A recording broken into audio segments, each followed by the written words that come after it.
The origin of the cajon is connected to the history of the Afro-Peruvian community. Starting from the 16th century, African slaves were brought to various parts of America, including Peru. Most of them settled along the coast regions of the country. Historical sources portraying their customs and musical traditions are based on images and writings mostly from the 18th and 19th century. The use of skin drums had been discouraged by the Spanish colonizers, who saw them as a menace to public order. This caused the Afro-descendants to develop the use of alternative percussion instruments, such as the cajita and the quijada. Slavery was eventually abolished in 1854.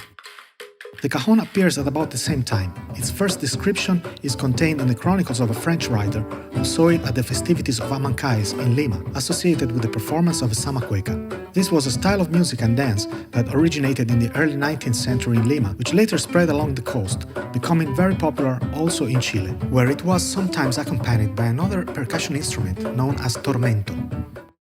Samacueca was commonly played with harp or guitars, and the percussionist would often play on the body of the harp, a common practice for various styles since earlier times. So it is possible that the cajon evolved from that habit. Its very first visual representation is considered to be this drawing, which appeared in a collection of music charts published in 1870. In the image, there is a reference to the town of Piura, cradle of the musical genre of tondero. Its origin goes back to the 18th century. It shared with Samacueca the use of guitar and hand-drummed harp, but in the 19th century it acquired the use of checo or angara, drums carved out of pumpkins. The cajon also started to appear in the second half of the 19th century. Ciriaco Aguirre from Piura is in fact the first cajon player with a certain identity, known to have played in 1894 in Lima. Their similarity with the cajon and the equivalent role they play in that music allow the theory of the birth of the cajon in Piura, within the tondero, as an offspring of these idiophones.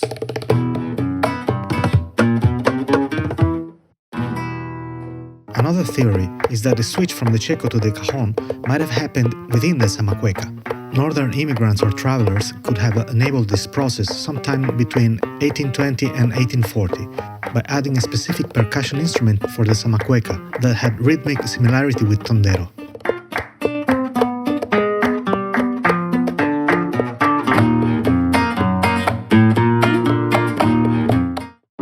However, large pumpkins were not easy to find in the urban environment of Lima, unlike the thousands of wooden boxes at the nearby port of El Callao. In the work of painter Ignacio Merino, there are two images of the checo that support this theory. The first one is titled Jarana in Chorrillos, which is a district of Lima. It's unknown if the musicians were playing a tondero or a samacueca, but the image would at least indicate the presence of the checo in the capital. The other one is called La Samacueca, which definitely links the two things together. The cajon connection with Piura is confirmed by the life of Ciriaco Aguirre Condemarin, born in 1861. Together with twin brother Manuel, they were known as Los Cuyuscos. They grew up playing tondero, but joined the army in 1879 when the war between Peru and Chile started. Decorated as war heroes, they were appointed as personal guards of the President of the Republic. In the last decade of 1800, they were in Lima, and left their musical mark by popularizing the tondero, and therefore the cajon. Since its first spottings around 1850, the cajon had been played also in Lima, but there is no visual or detailed information about it, and no actual names related to this activity until 1894. Ciriaco is the first cajonero with a known identity to have played in Piura and Lima. This makes him the father of the cajon. The rise of Los Cuyuscos ended abruptly in 1895. A short civil war overthrew the government, so they had to flee from the capital. Almost 30 years had to go by before they triumphantly performed in Lima again, sealing their legendary status.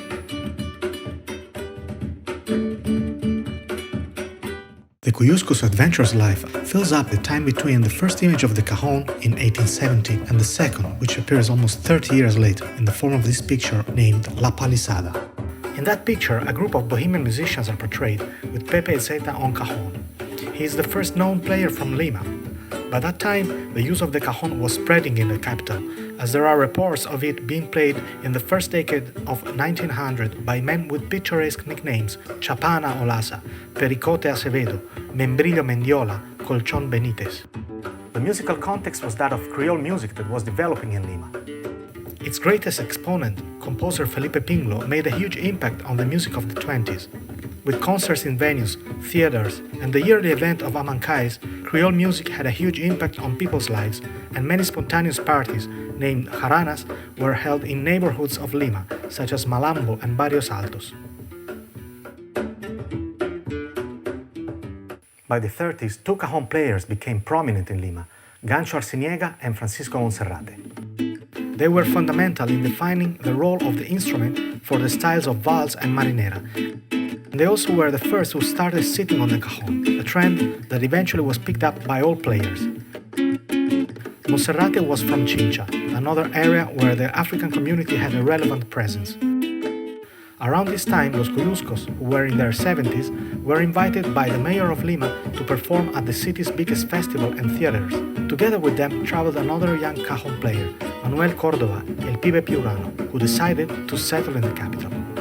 These are the cajon masters that consolidated the art of cajon playing in Creole music. Between the 40s and 50s, other players came to the forefront, like Aristides Ramirez, Reinaldo Barrenechea, Sambo Cabero, Pepe Villalobos, Morocho Contreras, all of them based in Lima. Between the 50s and 60s, the popularization of Afro-Cuban music by artists like Pérez Prado and Benny Moré had a major impact in Lima. They had followed the steps of the first Cuban orchestras that arrived in Peru starting from the 30s. It is in these times that players like Alex Acuña and Pepe Ébano started their international careers that focused on drum kit and Latin percussion. Creole music was influenced by this phenomenon, and specifically by Cuban master percussionist El Niño Regueira, and later by his own son, Macario.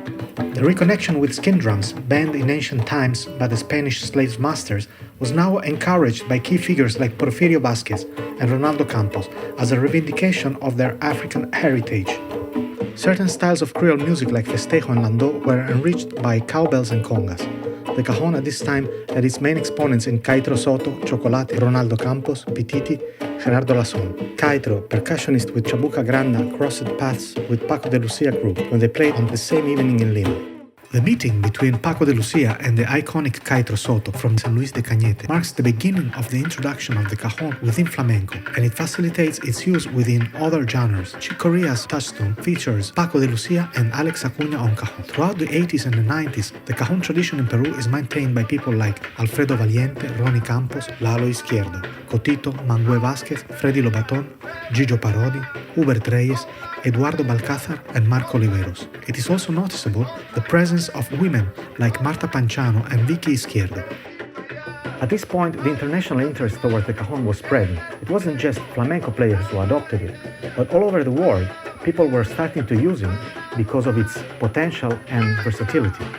This renewed popularity is enhanced by the divulgative and promotional work of Rafael Santa Cruz and Maria del Carmen Dongo, who led to the creation of a dedicated international festival and the official recognition of the cajon as Peruvian national heritage.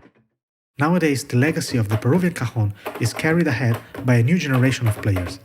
Marcos Mosquera, Jair Sala, and Tony Zucker are some of the most internationally visible, representing a type of percussionist equally at ease with Latin percussion and cajon. Other distinguished players are Margarito Nicasio, Chris Aguirre, Percy Chinchilla, Jair Santa Cruz.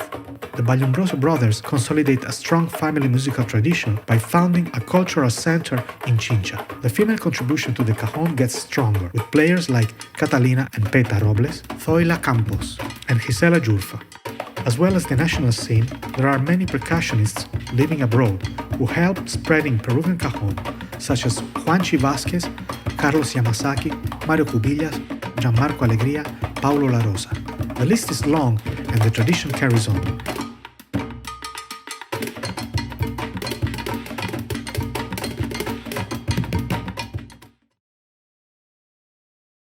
The cajon is commonly defined as an idiophone. However, its actual functioning principles make it more similar to a membranophone, since the striking face is much thinner than the rest of the body, which mainly acts as a resonance chamber. It could be classified as a hybrid idiophone, something between the checo or angara and the gumbe drum that is played in Jamaica and West Africa. The matter is of relative importance. However, it reflects the evolution that the Peruvian cajon as an object has undergone in more than 150 years of history. What we know about the first cajons is basically only their shapes and sizes. It is likely that those weren't made out of thick and heavy wood, since in most cases they used to be quite large as well. Being relatively light, percussionists wouldn't sit on top of them. This tendency changed with Arciniega and Monserrate. one of the oldest cajon in existence, is dated between the 30s and 50s and belonged to Monserrate. It is narrow, with a striking surface that is encrusted in the shell, a sturdy structure that was moreover performed with ringed fingers by Monserrate. Until the end of the 50s, there was still quite a variety of shapes and customizations, but a more standardized appearance ended up taking shape during the 60s. Around that time, several members of the Falcon family were making guitars in Lima, and cajons as well. These facts were told in a famous article by Nicomedes Santa Cruz, where he also reported the established customs about cajon proportions and the thickness of the striking surface, which by then had become much thinner than the sides of the cajon, acting more like a membrane. The appearance of guitar strings inside the cajon is also around this time. This became the most common version of the cajon in the world, but it didn't gain acceptance within the Creole music scene, and it became relegated as a kind of embellishment for cheaper entry-level models in the music shops around the Dos de Mayo square. As the demand for cajon increased, specialized manufacturers started to appear. At the beginning of the 80s, the first registered cajon brand was born. Specific artisan skills coupled with close collaboration with top players in the scene raised the standard of cajon making, and the international demand was met by the appearance of another dedicated brand,